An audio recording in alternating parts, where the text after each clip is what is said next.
Eh bien, bonjour à toutes et bonjour à tous, c'est Chapi qui vous parle. Alors aujourd'hui, on a un numéro un petit peu spécial, étant donné que c'est moi qui vais l'animer.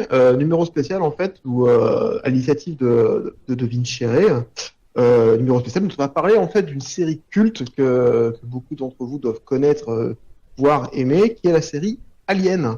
Donc, numéro spécial, étant donné que on va parler que de ça pendant 1 heure à peu près.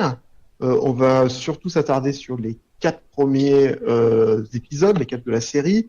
On parlera à la fin de Prometheus et d'Alien Covenant, on en reparlera après. Numéro un petit peu spécial, nous avons perdu un de nos alcoolites, le sieur Kilvan, probablement emmoussé dans des soirées alcoolisées parisiennes. Ouais, je crois que t'allais dire nous avons perdu un de nos alcooliques. Ouais, non, Voilà. mais il y a eu un lapsus parce que tu vois, il a dit acolyte, mais ça a dit alcoolite. Donc, J'ai essayé un petit peu de lui sauver la face, mais c'était un peu compliqué. Voilà, donc, nous sommes donc en trio ce soir avec la reine des aliens, hein, parce que faut savoir que May, qui est avec nous ce soir, élève des petits aliens chez elle. Et ouais, j'en ai 2. Voilà. C'est magnifique.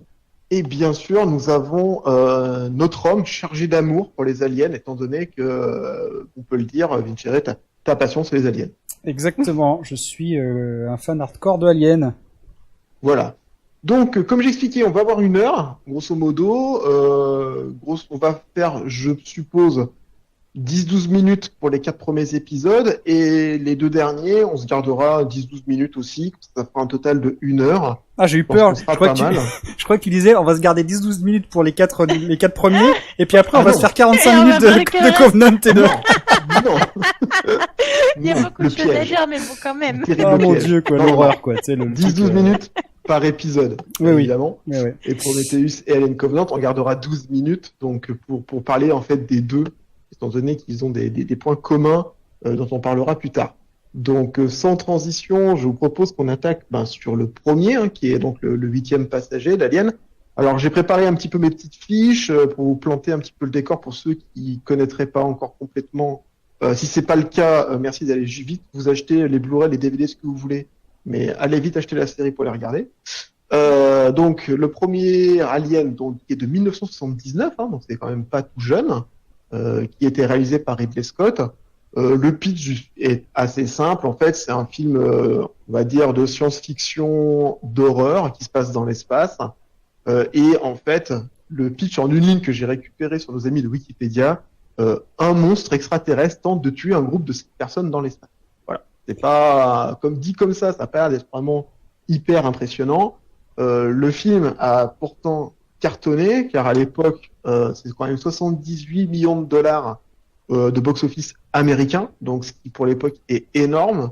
Et ce qui a mis vraiment, je pense, la popularité de la série, c'est le monstre, l'alien en lui-même, de par son costume et les effets visuels rendus par la série. Petite info comme ça, Alien, donc le premier, avait obtenu à l'époque l'Oscar des meilleurs effets visuels. Bon, ça, c'est pas trop de surprise. Et faut savoir qu'en 2002, il est rentré à la Bibliothèque nationale du Congrès américain en tant qu'œuvre culturelle, historiquement ou esthétiquement majeure / important. Donc, pour dire que ce film-là a vraiment baigné toutes les années 80 de par son film, de par sa qualité. Et donc, j'aimerais un petit peu que May et Vincere me parlent un petit peu de leur ressenti, de ce qu'ils ont pu percevoir dans ce film, et des thèmes qu'ils aimeraient échanger sur ce sujet. Alors, une précision, c'est vrai que ça a lancé la vague du film de science-fiction horreur, mais ça a pas lancé que ça, hein. Ça a aussi lancé Ridley Scott parce que de mémoire, je crois que c'était son premier film, enfin son premier long métrage. Je veux pas raconter de bêtises, mais je crois que c'est le cas. Et, je vais vérifier en même temps. Vas-y, ouais. continue, Et Sigourney Weaver aussi, hein, évidemment. Après ce film, elle a eu une notoriété qui, bah voilà, on l'a retrouvée dans le Ghostbusters, dans d'autres films à grand succès, à grand budget et à grand succès. Donc c'est quand même il y avait John Hurt aussi, hein, qui est un excellent acteur qu'on a retrouvé aussi plus tard dans de très bons films. Donc voilà, Ian Holm aussi, hein, qui un acteur qui a été connu par la suite et qui était avant, mais voilà, il y a quand même ça a quand même lancé beaucoup de choses et ça a fait reconnaître des acteurs de talent et aussi un style qui bah voilà, qui a énormément plu au public. Et d'ailleurs pour moi, en plus du film d'horreur et de science-fiction, c'est avant tout un huis clos, hein, le premier Alien, hein. Je trouve que il y a un caractère très oppressant dans ce film et ce sera le seul, à mon avis, enfin de mon opinion, c'est le seul qui arrive aussi bien à transmettre ce caractère oppressant. Ouais, parce que c'est vrai que c'est un huis clos. De toute façon, t'es dans l'espace, donc tu peux pas faire autrement que être en huis clos, hein, faut le dire. Mais c'est vrai que ouais, ça a aidé vraiment. En fait, tu te mets à la place un peu des personnages, quoi. T'es dans l'attente de ce qui va se passer. Tu sens il y a une certaine tension, quoi. Donc que ce soit en huis clos, justement, c'est ça qui a apporté la touche, je pense. Enfin, moi, Oui. c'est ça qui m'a plu dans ce film-là, quoi. C'est que vraiment t'étais sur le qui-vive à chaque instant, quoi. Mais en tant qu'acteur, tu peux pas t'empêcher de te demander où est passé l'alien, qui va passer, c'est qui le prochain et tout. Donc, Ouais, mais c'est ça a exactement les codes, ouais, t'as les codes du slasher des années 80, mais avant les années 80, quoi. C'est assez carrément. C'est assez marrant. Alors juste du coup pour expliciter un petit peu le scénar et pour en parler, donc on a un équipage donc qui est sur l'USS Nostromo, qui est un cargo de commerce, de livraison. Et donc on a un équipage de 7 personnes plus Jones, le chat de Sigourney Weaver, enfin de Ellen Ripley en l'occurrence. Et du coup ils sont en train de faire un voyage de cargaison. Et il travaille pour la Weyland-Yutani. Alors ça va être un des thèmes majeurs aussi de Alien, c'est l'impact de la Weyland-Yutani qu'on aura sans doute l'occasion de préciser un petit peu plus tard. Mais voilà, cette entreprise qui a été créée par Peter Weyland et qui donc là leur ordonne d'aller d'aller faire des recherches sur une planète qui s'appelle LV426, enfin qui n'a pas de nom mais qui s'appelle LV426, et du coup ils ne savent pas du tout à quoi s'attendre et voilà, ils vont faire une rencontre qui aura choqué beaucoup de gens. Je pense que de toute façon la scène du repas ça a marqué absolument tout le monde qui a vu le film. Très grand moment. Ah oui, non, mais c'est vraiment. C'est- Enfin, cette scène, pour moi, c'est la scène iconique du film, hein, avec Ah oui. une esthétique complètement blanche, justement, et cette explosion de sang partout. Enfin, je pense que pour l'époque, c'était quand même assez. Enfin, c'était même hyper osé. Hein, je sais pas si vraiment il y avait des esthétiques comme ça à l'époque. Enfin, pour moi, de toute façon, le premier Alien, le 8e passager, c'est vraiment un film qui est en avance sur son temps, hein. Vous pouvez le regarder aujourd'hui. Vous trouverez peut-être le rythme un peu lent. Mais si vous êtes pris dans l'atmosphère, c'est un film qui reste extraordinaire. Bon, pour moi, c'est mon film préféré de la série Alien pour différentes raisons, et notamment parce que c'est un huis clos et que l'ambiance met vachement de temps à se mettre en place. Mais c'est jamais chiant. C'est-à-dire qu'il y a toujours, on découvre de plus en plus l'univers. Et après, voilà, la deuxième partie où tout le monde va se faire décimer un à un. C'est vraiment, il y a deux parties distinctes, mais qui sont toutes les deux très très bien menées. Et voilà, c'est pour ça que pour moi c'est vraiment une œuvre assez incroyable. Un point Après, aussi. Oui. après c'est vrai qu'il y a aussi quelque chose aussi pour moi dont vous parlez finalement peu, mais ce qui envoie du pâté, c'est l'alien quand même. Parce Oui. que il a quand même une gueule de badass comme c'est pas permis. Il fait vraiment flipper. Ah oui, c'est vrai. C'est clair. Et toute la partie effets spéciaux qui tourne autour de cet alien-là le rend en fait un côté mystérieux et qui est en plus contrebalancé par le fait que t'en apprends finalement peu. Tu sais pas d'où il vient, Tu sais qu'il pond des œufs, mais tu sais pas trop pourquoi. Alors tu sais même pas qui pond des œufs, hein. T'as juste. C'est pas tu sais même pas où les œufs, ouais. T'as tu sais juste même pas d'où l'œuf viennent à la les œufs. base. Voilà, tu sais pas Et trop d'où ce il qui en sort, sort, quoi. Ouais. C'est ça. Mais alors oui, ce qui est intéressant, alors juste on va revenir vite fait sur la genèse de Alien pour que les gens comprennent. Mais donc c'est un film de Ridley Scott, mais c'est pas Ridley Scott n'a pas inventé Alien. Hein. Alien, c'est une idée des scénaristes Dan O'Bannon et Walter Hill qui travaillaient sur un scénar d'un court métrage avant, qui était plutôt orienté comédie sci-fi, et qui ont l'idée de transformer cette comédie en un film d'horreur. Et donc, ils se sont tournés vers Ridley Scott. Alors, j'ai regardé entre-temps, c'était son deuxième film, Alien. C'était pas son premier, je me suis trompé. Tout à fait. Il était tout jeune, quand même. Voilà, il était tout jeune, il avait pas trop d'expérience. Et donc, ils ont demandé à Ridley Scott de tourner ce film, mais Ridley Scott, voilà, est un simple exécutant. Je veux dire, c'est pas lui qui est le dépositaire de l'univers Alien. Donc, voilà, faut pas non plus enfin, c'est pas George Lucas, quoi, pour faire un parallèle avec Star Wars. Et le truc qui est intéressant, Alien, le mot Alien en anglais, c'est un nom commun avant tout. C'est quelque chose d'extraterrestre, de xénomorphe. On sait pas ce que c'est, mais c'est un nom commun. Et c'est pour le public anglophone déjà, c'est un ancrage qui est assez important parce que le titre du film ne raconte absolument rien du film. Et c'est ça qui est hyper intéressant. Je crois que sur la première affiche du film, t'avais juste un œuf, et donc tu as en gros extraterrestre, quoi, qui est marqué. Donc ça te donne aucune indication sur le film. Bah, c'est comme aussi les photos promo où t'en as pas mal de Sigourney Weaver avec le chat. Donc quand tu vois que ces photos-là, bah, tu t'attends pas en fait à ce que ce soit vraiment un bon truc qui va te foutre pour le reste de ta vie, tu vois. Ouais, non, c'est clair. Mais moi, je reste persuadé qu'il y a beaucoup de gens qui ont été surpris de la tournure du film quand ils sont allés le voir en salle la première fois. Hein. Je pense que à partir de l'éclosion du Chestbuster, ça a dû être chelou pour pas mal de gens. Surtout que ça se passe, c'est ça, c'est vraiment le temps dure pas, donc c'est un truc convivial, ils sont là, ils s'amusent, ils mangent, ils sont contents parce que leur pote, il est pas, parce que justement, il s'est fait agripper par une des choses qui sortent de l'œuf. Les facehuggers, ouais. Ouais, et du coup, bah, une fois que la bête elle est partie, donc il savait pas ce qu'il en était, il s'est réveillé normal comme une fleur, donc ils étaient contents Oui, en fait c'est ça qui est de pire, le voilà. revoir. Ouais, c'est ça le pire. C'est ça le truc.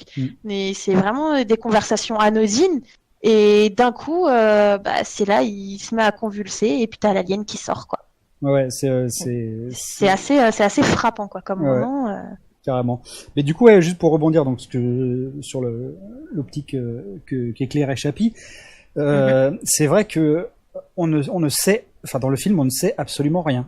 On ne sait rien du tout. On arrive, donc en fait, on s'identifie vachement aux personnages parce que justement, on leur demande d'aller inspecter une planète dont ils ne savent rien, et eux-mêmes découvrent les événements en ne sachant rien du tout, quoi. Le seul qui sait à peu près ce qui se passe, enfin qui en sait plus que les autres, c'est Ash, donc comment dire, le robot. Ouais, l'android, voilà, je cherchais le mot, merci May. C'est Ash qui lui donc est programmé et fait partie de la Weyland Yutani. Mais à part lui, personne ne sait ce qui se passe et on est toujours justement dans un stress permanent parce que on voit les personnes disparaître une par une. Et ce que je trouve pas mal dans ce film, c'est que même dans les scènes où tu sais qu'il y a un mec qui va dégager, genre par exemple la scène de Dallas où il est dans des conduits et il est censé rechercher le xénomorphe, bah tu sais qu'à partir du moment où Dallas il va partir dans les conduits, c'est mort pour lui, quoi. Enfin voilà, tout le monde le sait. Et pourtant, il y a une mise en place qui est quand même vachement qui est vachement original, quoi, qui te tient en haleine et qui arrive même au dénouement, qui arrive à te dire oh putain, je m'y attendais quand même pas. Et le truc qui est aussi intéressant pour ceux, alors je vous recommande aussi de regarder les versions de luxe parce que les versions de luxe, il y a des scènes coupées et parfois bon, c'est des scènes qui sont assez anodines et parfois ce sont des scènes qui ont quand même une signification qui est assez intéressante. Et là dans le cas de Dallas, qui est donc le capitaine du Nostromo, quand tu le vois mourir dans la version normale de Alien, enfin quand tu le vois choper par l'alien, tu te dis bon il est mort, c'est terminé. Et c'est vrai que dans le film normal, on ne refait plus jamais référence à lui. Alors que dans la version Deluxe, tu le vois, Sigourney, elle le voit à un moment, il est collé au mur dans du mucus d'alien, et en fait il est pas mort parce qu'il sert il sert D'incubateur. d'incubateur. Voilà, et je trouve plus mes mots, c'est terrible. C'est l'incubateur. Et voilà, et là du coup, t'en apprends quand même un peu plus sur le xénomorphe. Mais voilà, c'est pas une bête qui cherche juste à tuer tout le monde. C'est avant tout une espèce qui cherche à se reproduire et qui est obligée de faire certaines actions, et tu les comprends. Enfin, voilà, on les comprend petit à petit au fur et à mesure qu'on regarde les différents films. Mais c'est vrai que même si tu comprends pas grand chose dans le premier, juste le fait de voir Dallas qui n'est pas mort, tu dis attends, c'est bizarre, le mec il tue absolument tout le monde et il en garde un vivant. C'est étrange. Donc on a perdu quelqu'un? Non, C'est bon, c'est je suis bon, revenue. là, il est de D'accord. retour. Ah ok, C'est ok. Autant pour moi. Donc voilà, ouais, on apprend pas grand chose, mais il y a quand même des éléments qui vont mettre en place la mythologie d'Alien et qui vont permettre d'épaissir un peu le lore d'Alien dans les films suivants. Donc c'est pour ça que voilà, moi de toute façon c'est vrai que je dis c'est un film culte pour moi absolument. Enfin je le regarde tous les ans quasiment. Et ce que j'aime aussi dans ce film, c'est la place de Ellen Ripley, quoi. C'est vraiment, et ça je pense aussi que c'était rare à l'époque, que t'aies une femme aussi badass, quoi. Enfin je veux dire Ripley Alors, déjà. en fait, Ouais. c'est ce que je me posais comme question en fait. Parce qu'en fait dans 79, le fait d'avoir une héroïne dans un film plutôt orienté adrénaline, quoi, on va dire ça comme ça, c'était plutôt les Rambo, tu vois, les choses comme ça où l'homme était musclé, prépondérant. Et C'était même pré-Rambo, mon gars. C'est Ouais, c'était ce que j'ai dit. C'était plutôt l'époque de c'était Rocky vraiment- d'ailleurs, voilà. À l'époque de Rocky. Un C'est truc ça, comme ouais. Où c'était quand même la place à l'action et à l'adrénaline, c'était plutôt un truc d'homme. Ouais. Alien, quand même, enfin, l'héroïne, c'est une femme, en fait. Et Surtout que quand tu la vois évoluer, en fait, parce qu'au début du film, elle n'est pas tellement prise en considération, si tu veux. Elle est pas écoutée. Parce que, c'est ça qui est bien, c'est qu'elle est pas écoutée, mais au fur et à mesure du film, tu te rends compte que c'est elle qui prend les bonnes décisions, quoi. C'est ça, ouais. Et du coup, elle s'affirme de plus en plus, et c'est ça qui. Et bon voilà, après chacun ses goûts, mais moi je vous dis, Ellen Ripley, quand tu la vois en petite culotte en train de se changer dans la dernière scène, moi je trouve que c'est une femme sexy, tu vois. Et c'est une femme badass et en plus c'est une femme sexy, quoi. Donc du coup je trouve que cette image elle est vraiment hyper à la fois novatrice et hyper porteuse pour d'autres films qui auraient pu être faits, parce que faut se dire aussi qu'à cette époque on faisait pas des films, enfin c'est pas le Marvel Universe où t'as 4 films par an, c'est les suites, on n'y pense pas automatiquement à cette époque. Et de toute façon, quand on parlera des autres films, on voit qu'il y a beaucoup d'années qui se sont écoulées entre chaque épisode. Et du coup, Ouais, tout à fait. c'est vrai Il y a que une moyenne de 5-7 ans, entre 5 et 7 années par film. voilà, donc c'est vrai que en tant que même, enfin, le film se pose là en tant que lui-même, en fait. C'est ça qui est génial, c'est que tu n'attends rien d'une éventuelle suite. Le film se finit. Et il peut se suffire à lui-même. Et moi, c'est ça que j'aime beaucoup. Et c'est ça qui est d'ailleurs très bien dans tous les films aliens, c'est qu'ils se suffisent à eux-mêmes. Ok, Voilà. le temps file. Le temps file parce que, en fait, nous venons de passer la 12aine de minutes. Très Donc, bien. on va pouvoir parler du deuxième. Alors, le deuxième, en fait, alors j'ai noté quelque chose de très rigolo. Le premier s'appelle en anglais Alien, c'est tout en fait, il n'y a pas d'autre titre. Et le deuxième s'appelle Alien avec un S. Donc j'ai trouvé ça assez original parce que là, en gros, on annonce la couleur. L'alien, il est plus tout seul, il est avec des potes, quoi. Et Voilà. C'est un peu la surprise partout. Ouais. Quoi.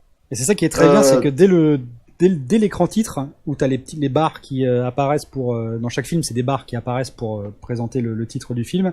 Et dès les premières secondes du film, justement, tu comprends qu'il y a plusieurs aliens et que ça va être la foire. C'est quoi. ça. Et c'est ça qui est Donc fort. voilà, donc Alien 2 en France, qui s'appelle Alien le Retour, donc qui a été en 1986, donc qui arrive donc 7 ans après le premier épisode, avec un nouveau réalisateur. On passe de Ridley Scott à James Cameron. Donc James Cameron, quand même, un réalisateur plutôt orienté film d'action à l'époque. Légèrement, ouais. Voilà. Donc, pour le pitch, mais ça, Vinci va vous en parler derrière. Donc, on est toujours avec Ellen Ripley, qui est maintenant à la tête d'un commando de marines coloniaux et qui doit se rendre sur une colonie spatiale qui est suspectée d'avoir potentiellement un alien, qu'elle aurait le même type d'alien qu'elle a rencontré dans le premier épisode. Donc là, Alien 2 a, pour le coup, eu plus de succès que le premier. En termes de recettes américaines, cette fois, on est passé à 85 millions de dollars. Faut dire aussi que les gens avaient connu et entendu parler et attendaient finalement une suite de ce film-là. Le film est nommé pour 7 Oscars, il remporte celui du meilleur montage son, c'est l'un des meilleurs effets visuels, et apparaît très souvent dans les listes des meilleurs films de science-fiction horrifique. Voilà, donc c'est une vraie consécration pour la série en elle-même, mais aussi pour James Cameron, qui clairement donne un côté beaucoup plus action-horreur que n'avait le premier, en fait. Ouais, Donc là, pareil, petit tour de table, un petit peu pour avoir votre avis. Moi, personnellement, à titre perso, c'est celui que j'ai préféré. Ah, ça m'étonne pas. C'est un. Ouais, vas-y, parle un peu, mec. Je t'en prie. C'est vrai que je peux monologuer alors. Non, mais moi ça me va. Hein. Moi, je réagis après. Mais enfin, ouais, c'est vrai que c'est plein de blum popo. Si je me trompe pas, James Cameron avait fait juste avant Terminator 2. Je vais pas dire de conneries. Oui, ça doit être ça. Ouais, donc du coup, c'est normal, on retrouve un peu l'esthétique du gros bourrin qui va tirer dans le tas et qui réfléchit pas, quoi. En fait, il avait fait James Cameron juste un an avant Rambo 2, et juste un an encore avant, il avait fait Terminator. Ouais, il fera Donc, Total il était Recall après, dans le tempo, quoi. Voilà. Bon, ce qui est hyper intéressant dans ce, bon, attends, je vais refaire le pitch vite fait un peu plus prononcé du film. Oui, bien sûr. Donc, à la fin de Alien, il y a il y a Ripley qui se fait cryogéniser dans sa petite capsule là, qui est à la dérive dans l'hyperespace. Et on la retrouve 57 ans après. C'est donc la compagnie Weyland-Yutani. Alors, c'est vrai que la compagnie Weyland-Yutani, là, on va rentrer dans le vif du sujet parce que elle a un impact énorme dans ce film. Donc, il retrouve Ellen Ripley dans son vaisseau. Ellen Ripley, elle se réveille, elle ne sait pas à quelle date on est. Et chose intéressante aussi, dans la version uncut, on parle un peu plus de sa fille. On la voit d'ailleurs en photo, je crois, sa fille. Elle est très vieille. Donc, sa fille est morte pendant qu'elle était en cryostase. Et donc, du coup, elle se retrouve absolument toute seule dans une époque qu'elle ne connaît pas. Bon, même si 57 ans, c'est pas non plus un changement civilisationnel, mais voilà, elle est dans une époque qu'elle ne maîtrise pas. Et donc on lui apprend, enfin elle fait un briefing de ce qu'elle a vécu sur son vaisseau face à des pontes de la Weyland-Yutani, et c'est là que tu te rends compte que la Weyland-Yutani, en fait, elle est au courant de ce qui se passe parce qu'elle la prend pour une folle, grosso modo. Hein. Elle raconte de la merde. Ils veulent pas croire ce qu'elle raconte, alors qu'ils le savent très bien, puisque c'est eux qui ont envoyé sa mission de reconnaissance du Nostromo sur LV-426. Donc voilà, le Ripley va pouvoir reprendre un travail, personne ne la croit, elle est la seule à savoir ce qui se passe. Et elle apprend par Burke, qui est donc son contact de la Weyland-Yutani sur le vaisseau où elle est, que une colonie qui s'appelle donc Hadley's Hope a été mise en place sur LV-426, donc la planète où il y avait le vaisseau alien qui était tombé. Et cette colonie, bien bizarrement, on n'a plus de nouvelles. Ah bah c'est chelou quand même. C'est chelou. Alors vous voyez dans la version uncut que on voit quelques minutes de la vie dans la colonie avec un petit enfant qui roule avec son tricycle, tout ça. Et puis là, ils se rendent compte qu'il y a des soucis. On n'entend plus parler d'un secteur ou un truc comme ça. Je me rappelle plus bien. Enfin bref, ils commencent à comprendre qu'il y a un problème. Et en plus, il y a un mari qui se fait avoir par un facehugger et qui est ramené à la colonie. Donc voilà, il y a un problème. Eux ne savent pas. Enfin, la Weyland-Yutani ne savent pas. Et ils ne savent pas, mais ils savent, parce que qu'est-ce qu'ils font pour être sûrs? Ils pourraient envoyer une équipe de chercheurs, une équipe de secouristes, tout simplement. Mais non, ils envoient une équipe de Marines qui est armée jusqu'aux dents, et ils veulent envoyer Ellen Ripley sur LV-426 avec ses Marines pour être conseillère. Donc déjà, tu te dis, mais en quoi elle va pouvoir les conseiller, quoi? Ils n'ont pas cru ce qu'elle disait, donc ça n'a aucun intérêt. Mais bref, sous couvert de menaces, Ellen Ripley va accepter. Et donc elle se retrouve avec une bande. Alors les Marines, moi franchement, c'est une des parties que j'adore. Surtout Hapon, le leader de la colonie des Marines. Enfin ils sont tous hyper forts. X, il est vraiment excellent aussi. Hudson, qui est joué par Bill Paxton, il est vraiment énorme. Velasquez, l'hispanique testostéronée, elle est vraiment trop rigolote. Enfin bref, voilà, on a une espèce de commando de marine, mais exactement à l'image des films de James Cameron des années 80-90, hyper stéréotypé. Et donc ils vont ils vont aller sur LV426 pour vérifier quel est l'état de la colonie, tout en sachant très bien, en dernier plan, que la Weyland-Yutani sait qu'il y a des aliens, des xénomorphes à récupérer. Donc voilà, c'est ça le plot un peu plus explicité. Mais donc voilà, ouais, un film hyper d'action, et du coup je te laisse un peu discourir, May, sur ton ressenti sur le film. Parce que, en fait, pour la petite histoire, May s'est tapé les 4 films en une semaine et cette semaine. Donc ça reste Ouais. quelque chose de très frais pour elle, quoi. Ah, c'est du sérieux, ouais, pour May, c'est du sérieux. Donc le 4, je l'ai fini il y a pas très longtemps. Du coup, enfin moi c'est pas, il est bien celui-là, mais c'est pas celui que je retiens le plus, dans le sens où en fait c'est trop d'action au bout d'un moment. Enfin c'est marrant, hein, c'est sympa et tout, mais ça va trop vite en fait. J'ai bien aimé la lenteur du premier, que ça se mette en place, que tu aies le temps de découvrir un peu la psychologie des personnages ou quoi. Là ça va tellement vite que t'as pas, à part le personnage de Newt, l'interaction qu'il y a entre Newt et Ripley, t'as pas le temps de t'attacher vraiment au personnage, quoi. Faut savoir que Newt, c'est une petite fille, la seule rescapée de la colonie, qui a réussi à survivre pendant tout ce temps toute seule par ses propres moyens, en se cachant dans les réseaux, surtout en utilisant beaucoup le réseau de ventilation, chaque fois qu'elle sentait les autres arriver. C'est vrai que moi, la version que j'ai vue, on n'entend pas du tout parler de la fille de Ripley. Et avec l'arrivée de Newt, c'est là tu la vois développer un instinct maternel un peu, parce qu'elle fait tout pour la protéger, quoi. Oui, c'est ça qui est dommage, du coup, ouais, dans la version, la version qui est pas une cut, la normale du cinéma, c'est que voilà, tu comprends pas pourquoi Hélène développe un instinct maternel envers Rebecca, alors que voilà, quand tu sais qu'elle a perdu sa fille, du coup, ça a une résonance Ça particulière. prend plus de sens.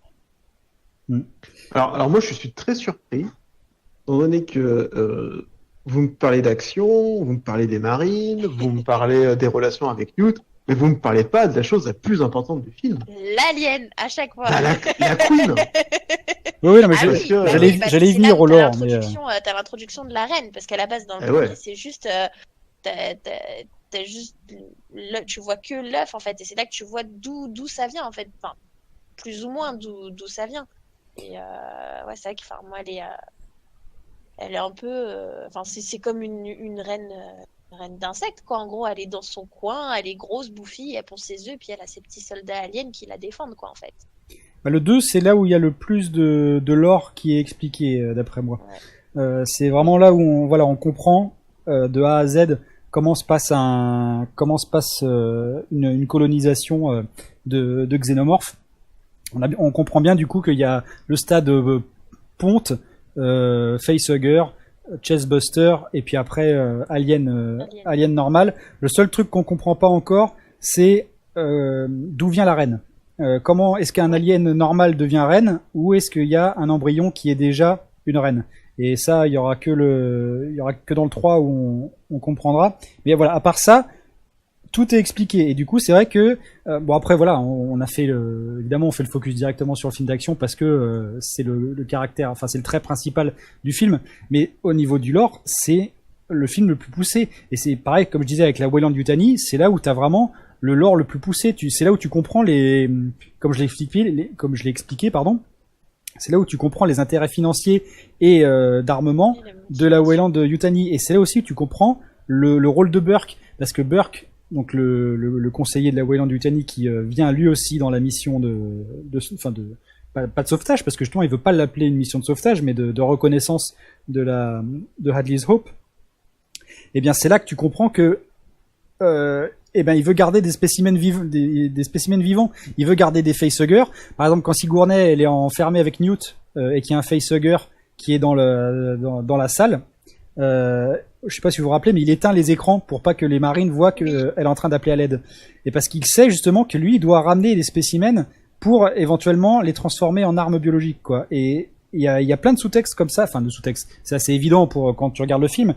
Mais voilà, c'est là où tu comprends vraiment les motivations de la Weyland-Yutani, et tu sais que eux ont compris avant tout le monde ce qu'ils étaient capables de faire avec le xénomorphe.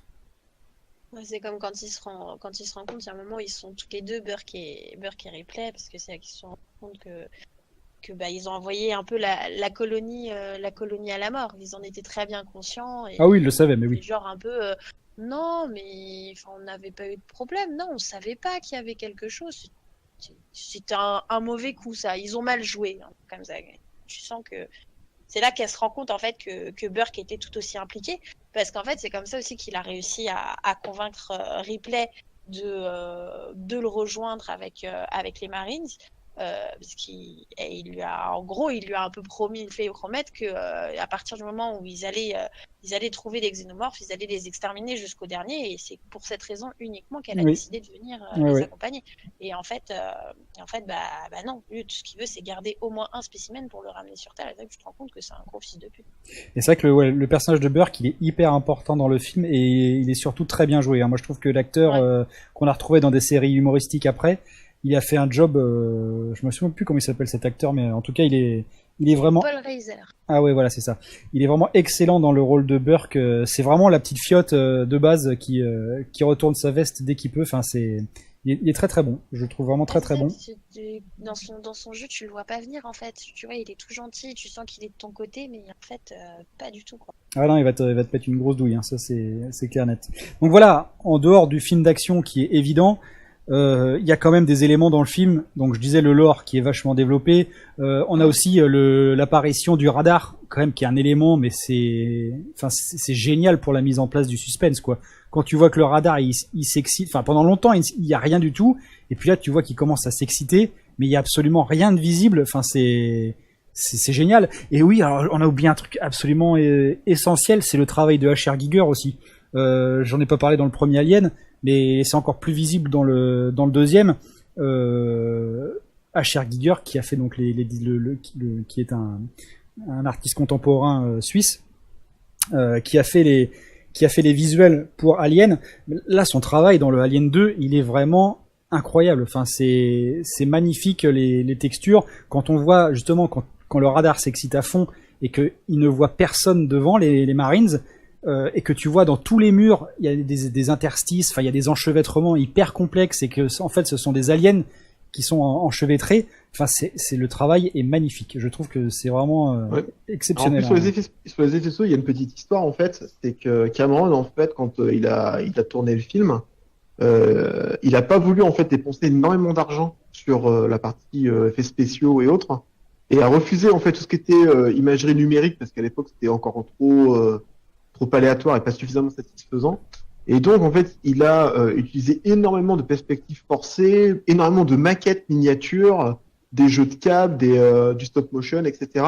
Donc, en fait, c'est pas un film qui a coûté excessivement cher par rapport à ce qu'on peut avoir aujourd'hui, mais le rendu, il est assez impressionnant. Et là, bon, je disais un petit peu, typiquement la scène où la reine, la queen, fond un œuf. Apparemment, Cameron disait que ça avait été un vrai enfer à tourner.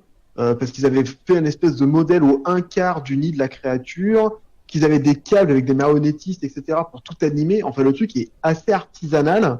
Et ils avaient des bouilloires en fait pour faire de la fumée, par exemple, typiquement. Ah ouais. Et le rendu est absolument génialissime quand tu le vois au cinéma, quoi. Ah, c'est impressionnant. Franchement, avec la fumée et tout, là, c'est hyper impressionnant. Donc voilà, pour moi, enfin, il y a beaucoup de gens qui considèrent que Alien 2 est le meilleur de la série, pour ceux qui aiment un peu moins l'aspect intimiste du premier. Mais c'est vrai que c'est un film qui, au même égard que le premier, va rester dans la légende des films de science-fiction, d'horreur, et même des films tout court, hein. C'est un classique absolu. De par ses personnages, pour moi on est vraiment dans un jeu vidéo, quoi, tu vois, et ça se reflète particulièrement quand à Hudson, tu sais, il y a la fille dans l'hélicoptère qui est censée les rapatrier qui se fait déglinguer, ouais. Et du coup l'hélicoptère s'écrase, et alors là eux ils perdent tout espoir de partir de LV426, et là t'as Hudson qui dit "It's game over man, it's game over", et c'est là que tu comprends que voilà, il y a un aspect fun en fait dans le film. C'est un peu un jeu vidéo d'action, quoi. C'est exactement ça. Je pense que c'est volontairement voulu que les marines ont chacun un trait exacerbé, mais qu'ils n'ont pas une personnalité qui est hyper complexe, tu vois. Et quand c'est assumé comme ça, bah, je trouve que ça marche génial. Ok, et ben je propose de passer tout de suite au troisième opus. Donc Alien, donc au titre original, c'était Alien Cube ou Alien 3, hein, c'était la troisième de l'épopée. Changement de réalisateur, on passe avec un David Fincher, et aussi changement d'ambiance complète, étant donné qu'on est plus proche en fait un peu dans l'esprit du premier, vu qu'on est une espèce de huis clos. Le pitch, il est assez simplifié, comme d'hab, je vais vous le dire, et Vinci vous le détaillera plus. Donc les rescapés du précédent épisode, hein, sont en fait sauvés, sont dans un vaisseau qui doivent les ramener, je crois de mémoire, sur la Terre. Ils se mettent en espèce de biostase parce que le voyage est long. Et durant le voyage, il y a un des œufs d'alien qui est dans le vaisseau qui se met à éclore et un facehugger, en fait, je crois qu'il crache de l'acide sur un câble, un truc dans le genre. Le vaisseau prend feu, les gens sortent de la stase et du coup le vaisseau part un petit peu en cacahuète et il s'écrase en fait sur une planète qui est une énorme planète pénitentiaire. Donc avec pas mal de détenus, etc. Donc là on change complètement d'ambiance.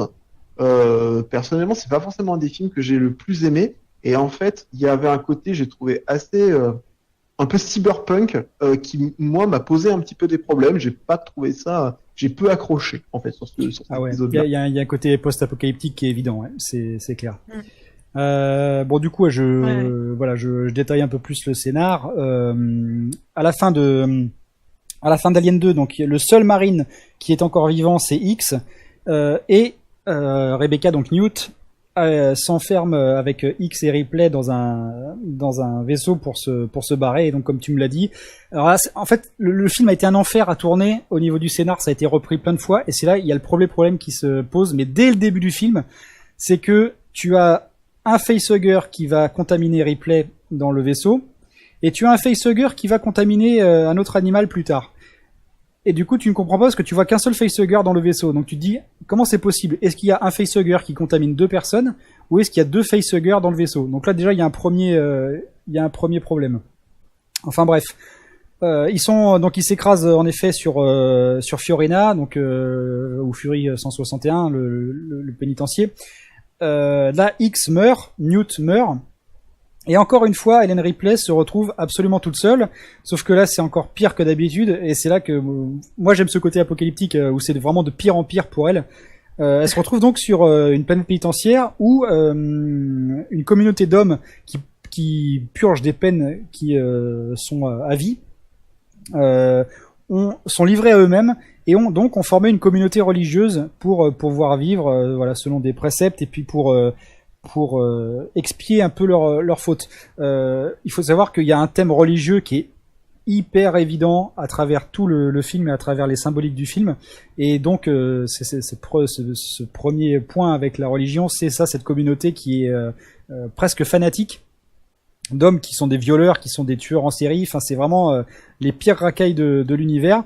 Et donc, Ellen Ripley arrive dans ce pénitencier et malheureusement il y a un animal, donc comme je le disais avec un défaut de scénar, on ne sait pas où est le deuxième facehugger, mais bref, il y a un animal qui se fait contaminer. Alors là aussi il y a un truc intéressant, c'est que dans la version normale du film cinéma, c'est un chien qui se fait contaminer, et dans la version uncut, c'est un veau ou un taureau, un bœuf, voilà. Le problème, c'est que pourquoi est-ce qu'ils ont enlevé le bœuf? C'est parce qu'en fait, normalement, il y avait un vrai bœuf qui devait jouer dans le film, et ils ont jamais réussi à lui faire faire ce qu'ils voulaient au bœuf. Voilà, enfin, faire un bœuf, faire des actions à un bœuf, c'est un peu compliqué, je pense. Donc bref, ils se sont rabattus sur un chien pour la version cinéma. Et donc voilà, ils se retrouvent dans un pénitencier où évidemment il n'y a pas d'armes parce que on donne pas des armes à des fous furieux, et ils se retrouvent avec un alien sur le dos qui cette fois-ci donc c'est là aussi où il y a un nouveau mythos de l'alien, c'est-à-dire que l'alien adapte ses features par rapport à l'hôte qu'il a contaminé. Et donc là, comme il a contaminé un animal à quatre pattes, eh bien ça devient un alien à quatre pattes. Donc voilà, ça va être le but. Déjà, il y a une double survie, la survie de Ellen Ripley dans une communauté de fanatiques violeurs qui sont tous des hommes, et la survie du groupe tout entier face à un xénomorphe qui, bien sûr, encore très fin. Donc voilà. Et alors oui, et puis il y a le sous-texte encore de la Weyland Yutani, où on va enfin comprendre ce qui se passe à la fin du film. On va comprendre quelle est toute l'implication de la Weyland Yutani. Et ça, c'est dû au fait que normalement Alien 3 devait être le dernier film de la saga Alien. Mais on en parlera plus tard. Donc voilà. Qu'est-ce que t'en as pensé, Ouais, toi, parce Céline? que celui-là, il a des bons côtés, mais il y en a d'autres, tu te dis, enfin, je sais pas, il laisse un goût bizarre. Ouais. Il Mais y a ça, des, il y a des c'est, bonnes choses, il y a des bonnes choses, tu vois, qui sont développées, et il y en a d'autres où c'est pas abouti, tu vois, mais c'est un miracle que Alors, ce film il tienne debout, hein, quand même. Hein. Vu ouais, parce que Ouais. le, bon, ça s'est ressenti sur les scores de vente, hein, parce qu'aux États-Unis, il n'a fait plus que 55 millions. Donc, il a quasiment fait la moitié moins, enfin, presque la moitié moins, un petit peu plus quand même, de ce qu'avait fait le deuxième opus quand même. Hein. Donc, voilà. C'est pas que vous qui l'avez mal, forcément mal ressenti. Mais il y a quand même, enfin, il y a quand même des bonnes choses. Du coup, là, du fait qu'elle soit la seule femme entourée d'une vingtaine, d'une trentaine d'hommes, elle repasse un peu au statut de proie. Elle a été dans le premier, dans le deuxième, c'est un peu comme si elle reprenait sa revanche, tu vois, parce qu'elle s'est vraiment acharnée dessus. Et là, dans le troisième, c'est pas non plus, elle doit pas elle doit pas survivre qu'aux xénomorphes, elle doit aussi survivre aux hommes. Là, c'est Ouais, c'est vrai, du c'est coup, vrai. elle repasse sur ce plan-là, mais elle reprend quand même une nouvelle fois le dessus, quoi, parce que ça reste Ripley, et c'est la plus badass des meufs selon moi. Donc, mais c'est vrai que c'est la faire repasser sur ce plan-là, je sais pas si c'était nécessaire ou pas. Mais il y a quand même des bonnes scènes dans ce film qui sont marquantes. Enfin, notamment la scène où il y a l'alien qui a atterri dans l'infirmerie, euh, qui s'approche vraiment très très proche de son visage. Limite, il aurait pu la lécher. Enfin, c'est comme si c'est ce qu'il avait fait pratiquement, puisqu'il a deux bouches. Et cette scène, elle est assez impressionnante visuellement. Et au final, c'est là où on se pose aussi la question pourquoi? Parce qu'il l'approche, mais en même temps, il lui fait rien. Alors qu'il aurait pu s'attaquer à elle comme il il s'est aurait dû attaqué même. à Ouais, tous les autres. Ouais, alors, il ouais, aurait d'accord, dû. dans 99,9% des temps, elle se serait fait défoncer la gueule et Ouais, ça aurait été normal, voilà. parce que c'est ce qui s'est passé dans les deux premiers films. Donc là, tu te Exactement. dis, qu'est-ce qui se passe? Qu'est-ce qui a changé? Exactement. Ouais, ouais. Encore une fois, tu te poses des questions. Mais ouais, alors du coup, c'est vrai que ce film, il a eu tellement de problèmes de production. Enfin, je peux même pas tout expliquer Ouais. tellement ça a été repris, le scénario qui a été changé. Enfin, ça a été un bordel absolument incroyable. Et c'est pour ça Même qu'il y a, après, ça, se, ouais. ça se voit Parce que qu'en là. fait, Ouais. on peut spoiler la fin parce que finalement, il y a prescription parce Oui, que oui, le film a plus de 25 ans. Enfin, à la fin, Ellen Ripley meurt, en fait, hein, Oui. techniquement. oui, Elle oui. se, elle se jette. Elle se suicide, en fait, et Voilà. la fin, en fait, au moment où elle tombe, il y a l'alien qui sort de son bide et plouf dans la lave. Voilà. Et c'est là où on comprend aussi que Ouais. elle avait une alien queen, enfin une reine alien dans Voilà, une la. reine alien, et c'est pour ça qu'au final, elle s'est pas fait gober par l'alien, puisque justement, il devait la protéger, quoi qu'il en coûte. Et justement, ça aussi, ce système de protection, la Wayland l'avait déjà anticipé, parce que comme le truc, là, le pénitencier était relié du coup à la Wayland, parce qu'il dépendait de cette compagnie aussi. Dès qu'ils l'ont réceptionnée, ils ont envoyé un message pour demander à ce qu'elle Oui, soit, oui. rapatriée, et ils étaient en attente justement d'un vaisseau dit de sauvetage. Et le message qu'ils ont reçu en retour, c'était traitez-la, enfin, oui, ouais, c'était limite traitez-la comme une reine. Donc t'as déjà ce sous-entendu-là en fait quand ils te disent ça, c'est parce qu'ils savent en fait qu'il y a quelque chose, en elle, parce que justement ça a dû être répertorié par l'ordinateur de bord, ce que tu apprends, puisque quand elle cherche à récupérer Bishop, L'android. l'android L'androïde. dont on n'a pas parlé, Bishop, Oui. Alors, l'android du on 2. peut pas tout dire, oui. Ouais. Qui du coup, comme c'est un Android, il est connecté aux bases de données de leur vaisseau par lequel ils se sont échappés, et justement il lui dit que l'ordinateur enregistre tout, et tout est envoyé à la Wayland, et la Wayland est déjà au courant de tout depuis le début. Donc à mon avis, ils ont dû les systèmes de leur capsule a dû déjà leur montrer, enfin Oui, dû ça. enregistrer sur l'ordinateur, tout Oui. ça. Donc Mais c'est pour ça ça, aussi ils que savaient. c'est pour ça que c'est Bishop. Alors, faut dire que bon, Peter Weyland, celui qui a créé la Weyland et qui après a fusionné avec Yutani, c'est vraiment c'est la tête de Bishop en fait. Bishop, il est fait Oui. il est fait d'après le visage, enfin d'après la morphologie de Peter Weyland. Donc du coup, à la fin, c'est vrai que l'androïde qui se présente, et nous on ne sait pas que c'est un androïde, mais il se présente comme l'original de Peter Weyland, qui est venu en personne justement pour parler avec Ripley, mais du coup on se rend compte que c'est encore un androïde, et pour évidemment récupérer l'alien. Mais je voulais juste faire une petite digression pour revenir, parce que t'étais pas sûr que c'était une bonne idée de faire d'Hélène Ripley encore une meuf badass après tout ce qu'elle a vécu. Non, de la faire repasser en tant que proie après oui, tout ce qu'elle a d'accord. vécu, tu vois. Parce que moi je me rappelle quand le film est sorti en 92,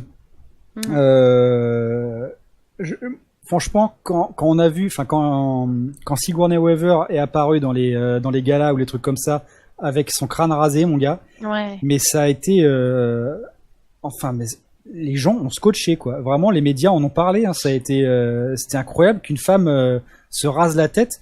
Et enfin, c'était un acte hyper fort quand même hein, pour quelqu'un. Enfin, Sigourney Weaver, c'était une femme féminine hein, et du coup, l'avoir rasée comme ça, c'est vrai que c'était impressionnant. Enfin, c'était avant avant la sortie du film.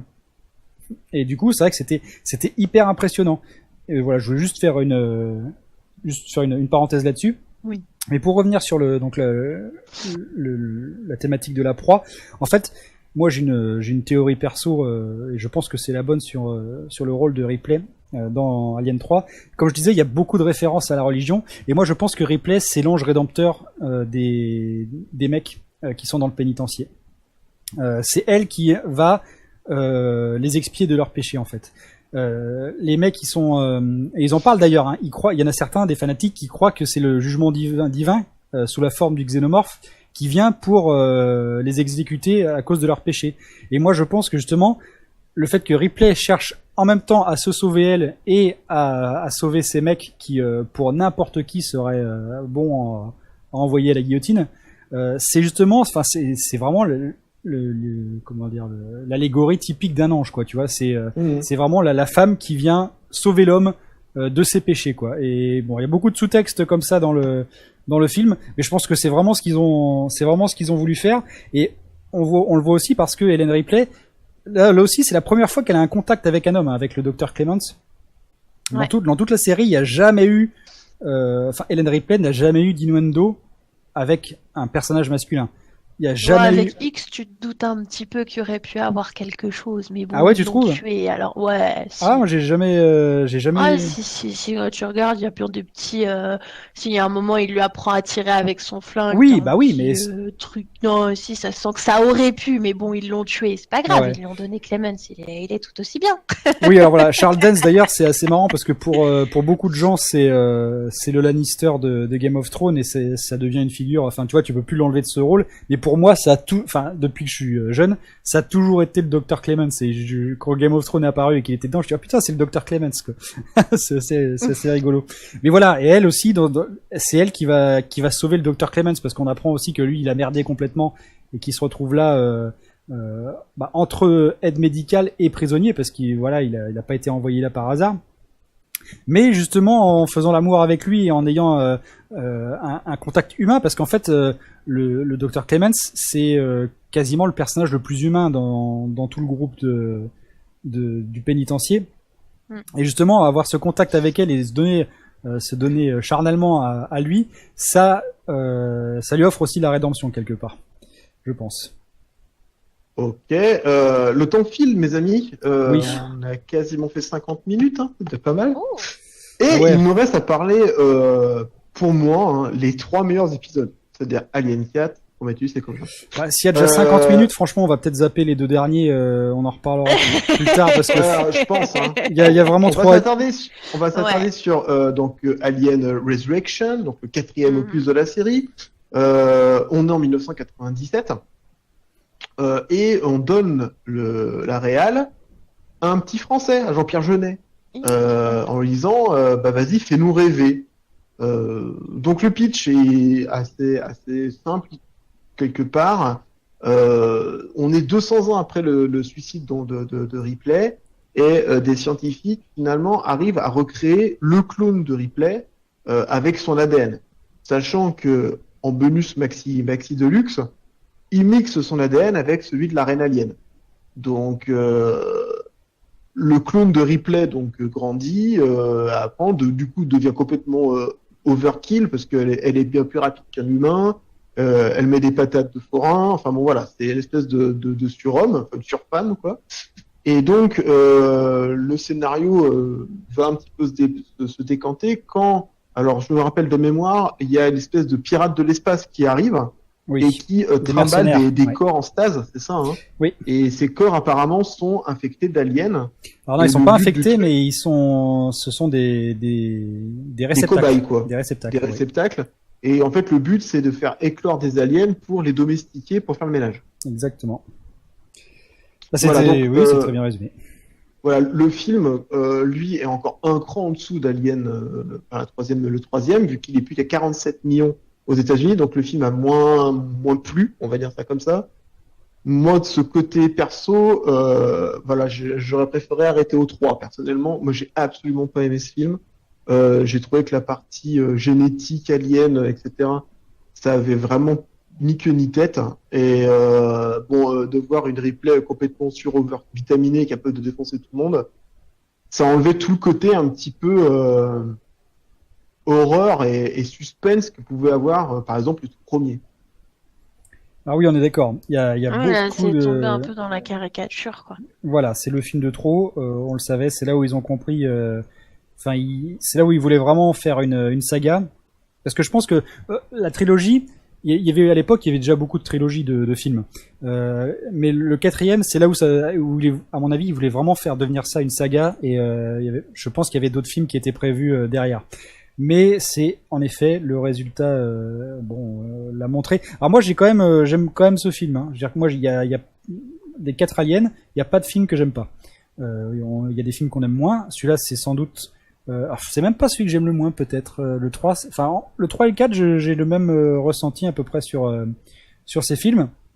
Mais en tout cas déjà, donc tu disais qu'il a été tourné par Jean-Pierre Jeunet. Comment est-ce qu'il a été choisi déjà Jean-Pierre Jeunet? C'est parce que il avait fait La Cité des Enfants Perdus et du coup il a tapé dans l'œil des réalisateurs américains, enfin des producteurs américains.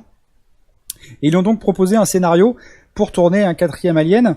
Le problème c'est que il sentait déjà que ça sentait un peu le caca. C'est un peu la merde, quoi. Voilà, ouais. Et il aimait pas du tout le scénario que lui ont proposé l'équipe de production de ce Alien 4. Et donc du coup, avec Sigourney Weaver, ils ont complètement réécrit le scénario du film.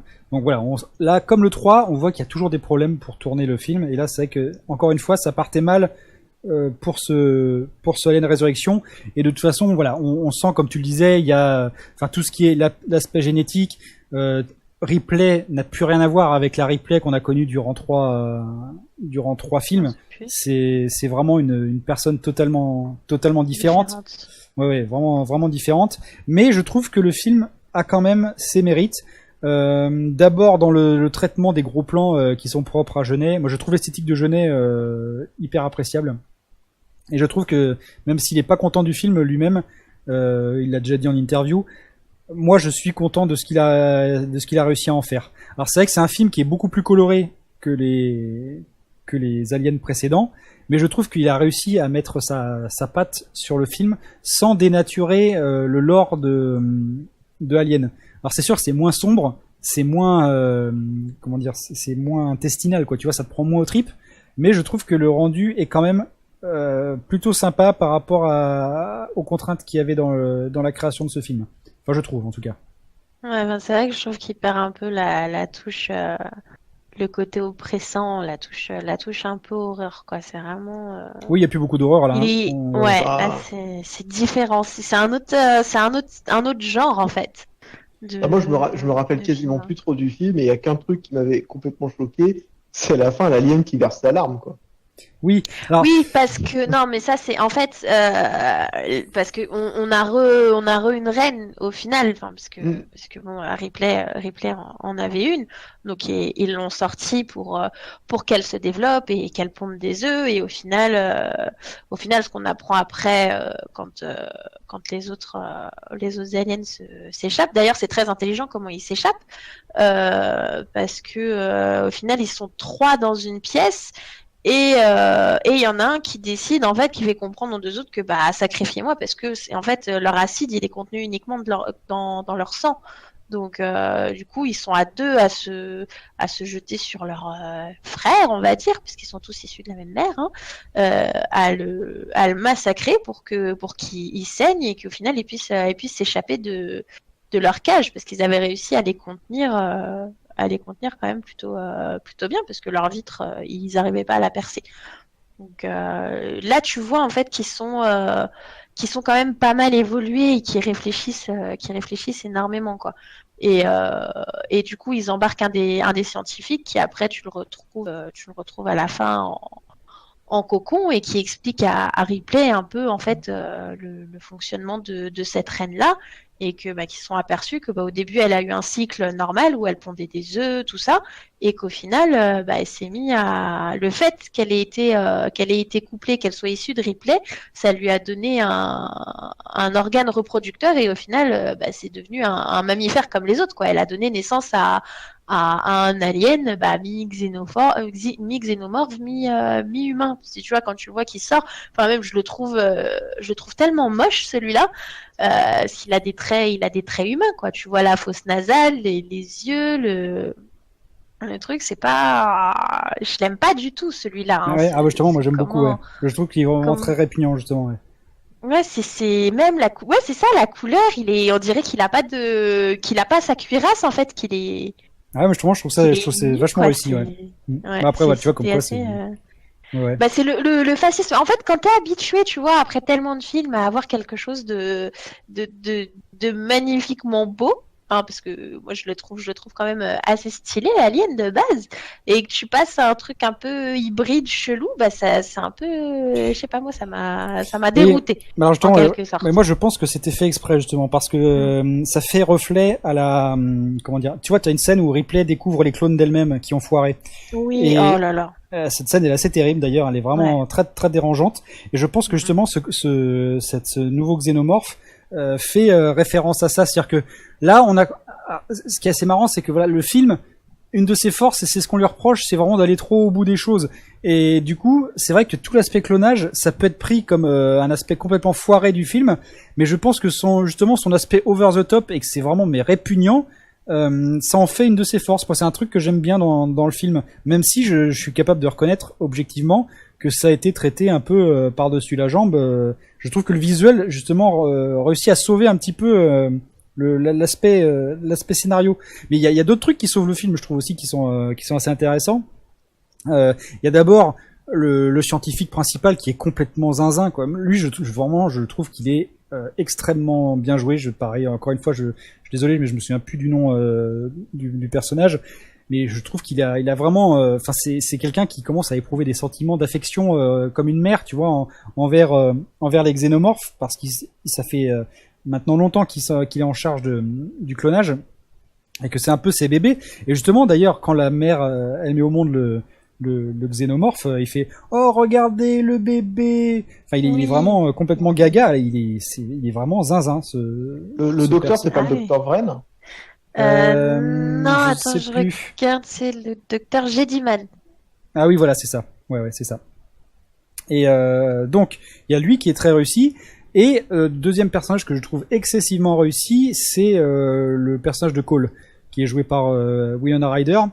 Ouais. Donc, comme dans tous les aliens, il faut toujours un androïde. C'est elle qui est l'androïde dans le film. Et on apprend évidemment que comme on est à 200 ans plus tard, les androïdes ont vachement évolué. Et c'est vrai que Cole, on apprend que assez tard dans le film que c'est un androïde. On a toujours cru que c'était une personne une personne normale. Et ce que je trouve qui est intéressant par rapport à son personnage, c'est que de tous les personnages, donc les scientifiques, les généraux, le clan de mercenaires qui vend les corps des gens pour qui servent d'incubateurs, c'est finalement dans le film, c'est elle la personne la plus humaine. C'est-à-dire que c'est elle qui ressent le plus d'émotions et qui est le plus affectée par les choses qui se passent, quoi. Et c'est quand même, je trouve l'écriture du personnage étrangement réussie par rapport au reste des personnages qui sont quand même assez fades. Alors, si tu veux, la petite histoire rigolote, c'est que le docteur Jellyman, donc, qui est joué par Brad Dourif, je viens de vérifier, il faut savoir que ce personnage, ce mec, c'est la voix US de tous les Chucky. Ah ouais. Chucky. Ah bah, Ah ça ouais. m'étonne pas. Ouais, bah. Ça m'étonne Putain. pas, Voilà. il est zinzin. Ouais, ouais. Donc voilà, ouais, il y a des trucs qui sont excessivement foirés dans le film, mais je trouve qu'il a quand même ses mérites. C'est sûr que voilà, quand on te dit Alien, c'est pas le film auquel tu penses tout de suite, hein, ça c'est évident. Non, c'est sûr. Ouais, non, c'est clair. Mais voilà, je pense que les gens lui chient un peu trop dessus, alors qu'il a quand même ses mérites. Non, il a ses bons côtés.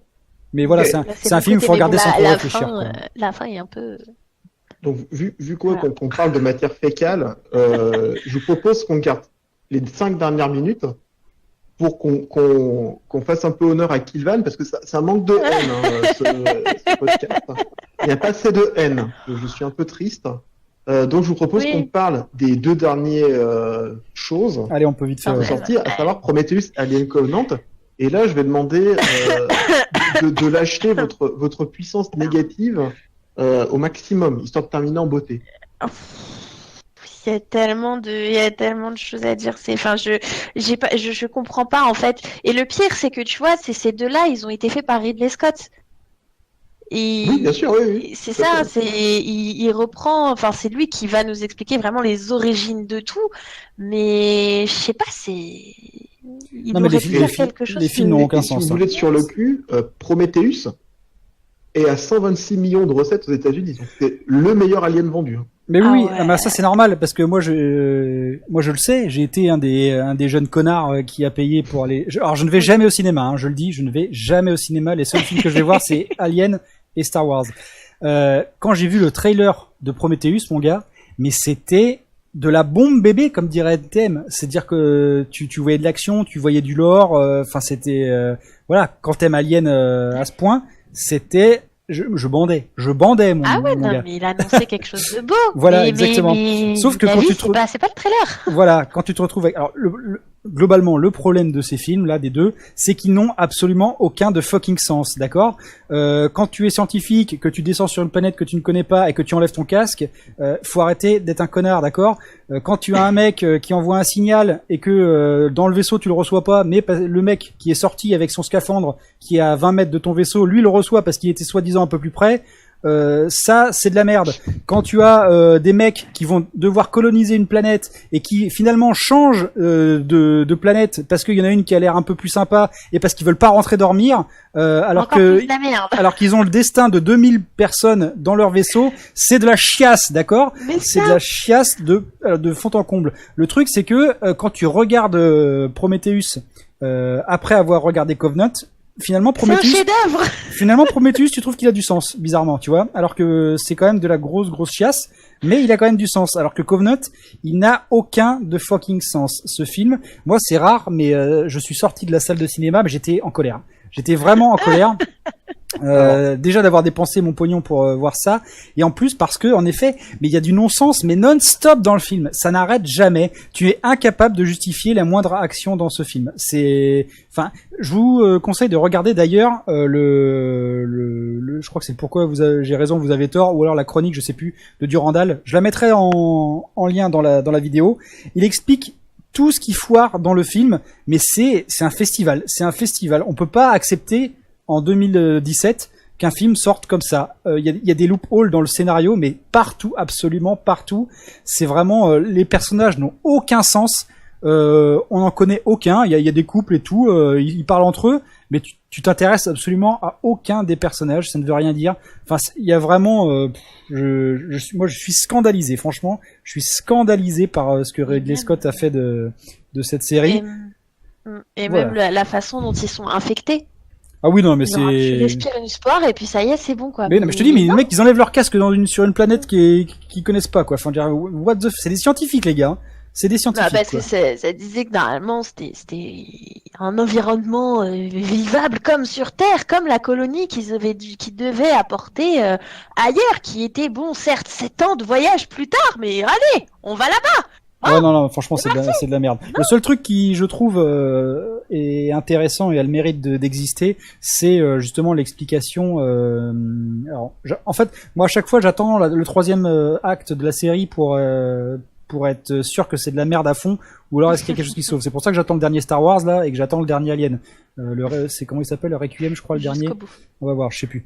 Enfin bref, voilà, j'attends jusqu'au bout quand même, mais là ça va être, ça va être très très difficile à sauver. Et le seul truc donc positif, je reviens à ce que je voulais dire, que je trouve assez bien traité dans Covenant, c'est le rôle de David. Et même dans, Prometheus Covenant, je trouve que voilà, David est le personnage vraiment intéressant et on comprend du coup pourquoi est-ce qu'il fait foirer tout et pourquoi en fait c'est le vrai méchant. Et je trouve que la fin de Covenant où on le voit mettre un embryon de xénomorphe dans le réfrigérateur où il y a tous les embryons d'humains, ça a été quand même une image forte, je l'ai trouvé assez sympathique, même si évidemment on savait depuis le début que ça allait être David qui allait rentrer dans le vaisseau et pas l'autre androïde là, je sais plus comment il s'appelle, enfin voilà Walter. Ouais, voilà, c'est ça, Walter, le deuxième Michael Fassbender. Voilà, ça c'est le truc qui a été bien traité. Mais alors sinon, c'est vrai que c'est de la merde de bout en bout. Les mecs ils se font déglinguer, mais tu t'en fous complètement parce que tu les connais même pas. Enfin, c'est pour moi, c'est vraiment scandaleux. C'est un film qui est vraiment scandaleux. Alors pour finir, en fait, j'ai récupéré deux petits commentaires. Alors le premier sur Prometheus, c'est l'Express qui avait écrit ça, et je pense que Kevin Shirley va s'y retrouver. Voici un film de science-fiction comestible pour le commun des mortels, sauf pour le fan d'Alien qui en ressortira avec la boule au ventre. Et dans l'espace, tout le monde l'entendra crier son désespoir.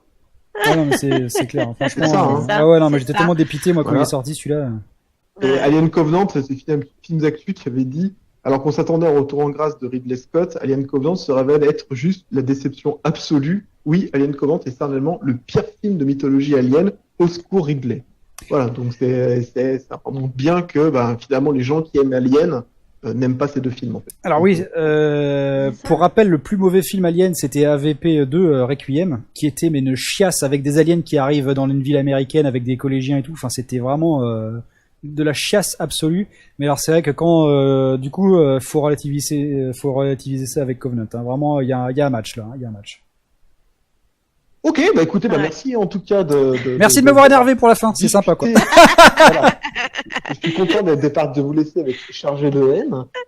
Écoutez, j'espère en tout cas que cette édition spéciale d'été vous a plu. N'hésitez pas à mettre un petit commentaire si par exemple vous n'êtes pas d'accord avec nous, que vous avez adoré Alien Covenant. Ne vous inquiétez pas, on vous jugera pas. Alors vous avez le droit, hein, mais je vous aime pas. Mais voilà. non. Après, quand Voilà, on dit et les goûts, ça se discute pas, mais bon. Exactement, et en tout cas, n'hésitez pas. Et si vous avez, par exemple, des idées de séries qu'on pourrait discuter, par exemple, je pensais à Jurassic Park parce que oui, alors ça, oui, ça on peut en parler aussi. Hein. Oui. Voilà, n'hésitez pas. Tous les conseils sont bons à prendre, et si ce format aussi vous intéresse, n'hésitez pas à nous faire des retours. Ce sera pris avec grand plaisir. Je vous fais à tous plein de bisous, et puis je vous dis à très vite. Et puis à très vite à May et à Vincere et à Kilvan évidemment quand il aura soigné sa cirrhose du foie. On lui fait des bisous. Merci à tous, merci, salut. Merci en tout cas.